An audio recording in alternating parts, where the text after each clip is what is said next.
Assalamualaikum warahmatullahi wabarakatuh.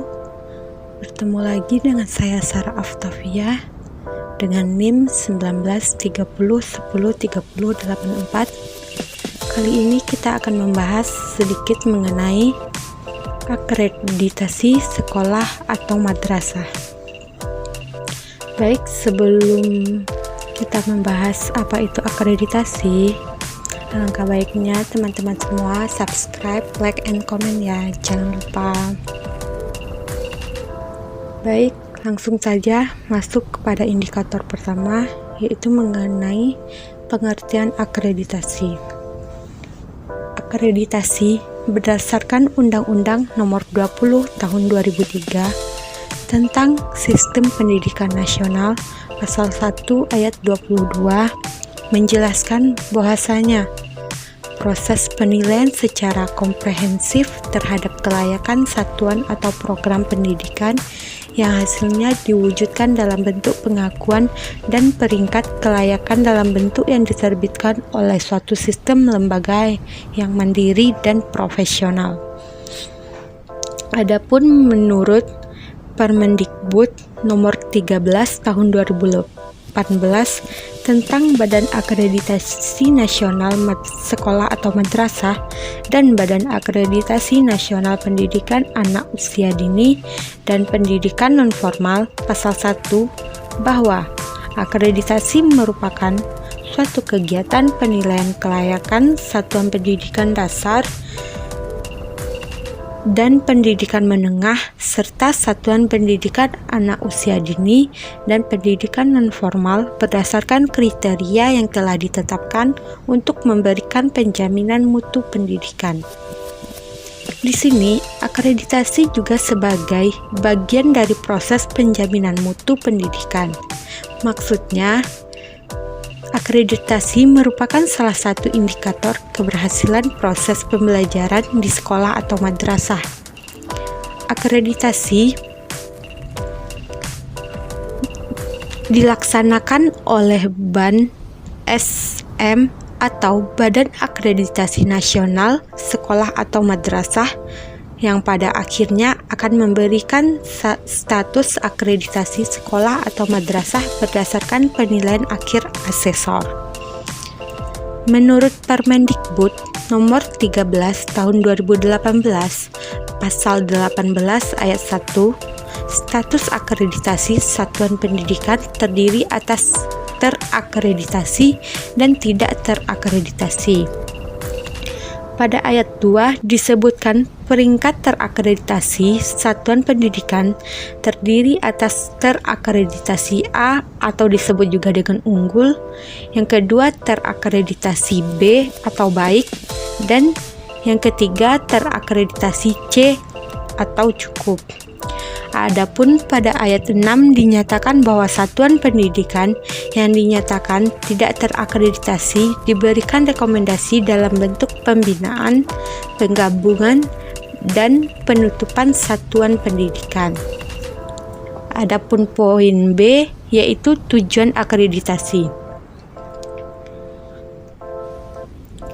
Akreditasi sekolah atau madrasah bertujuan untuk memberikan informasi tentang kelayakan sekolah atau madrasah yang dilaksanakan, memberikan pengakuan peringkat kelayakan, memetakan mutu pendidikan mengacu pada standar nasional pendidikan, serta memberikan pertanggungjawaban kepada pemangku kepentingan stakeholder sebagai bentuk akuntabilitas publik. Adapun manfaat hasil akreditasi. Yang pertama, sebagai acuan dalam upaya peningkatan mutu dan pengembangan sekolah atau madrasah. Yang kedua, umpan balik dalam usaha pemberdayaan dan pengembangan kinerja warga sekolah atau madrasah dalam rangka menetapkan visi, misi, tujuan, sasaran, strategi, dan program sekolah madrasah. Yang ketiga, motivasi agar sekolah atau madrasah terus meningkatkan mutu pendidikan secara bertahap. terencana, dan kompetitif baik di tingkat kabupaten, provinsi, nasional, bahkan regional dan internasional.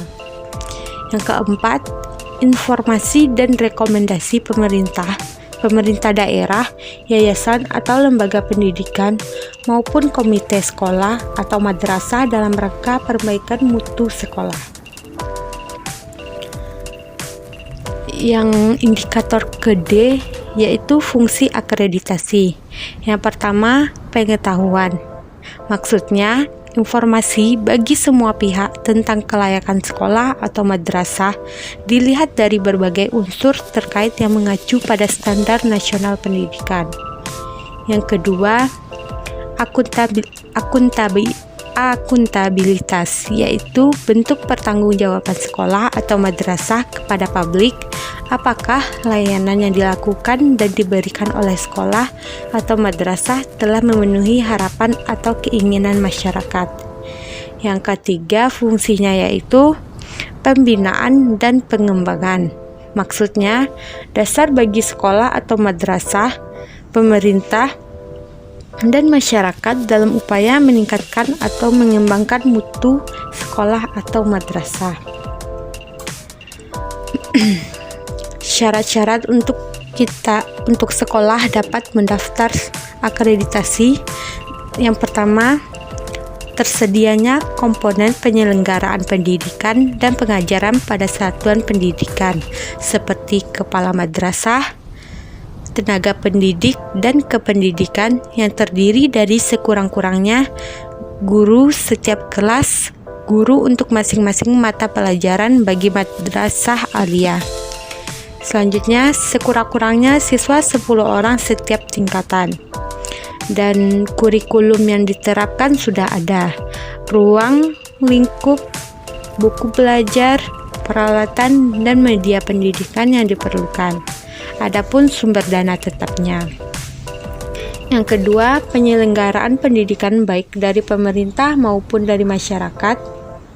Yang ketiga, telah memiliki piagam terdaftar atau izin operasional penyelenggaraan madrasah dari instansi yang berwenang. Dan poin terakhir yaitu alur mekanisme proses akreditasi. Di sini alur-alur atau proses akreditasi sekolah atau madrasah ada beberapa tahapan. Yang pertama, sosialisasi IASP atau instrumen akreditasi satuan pendidikan dan pelaksanaan akreditasi.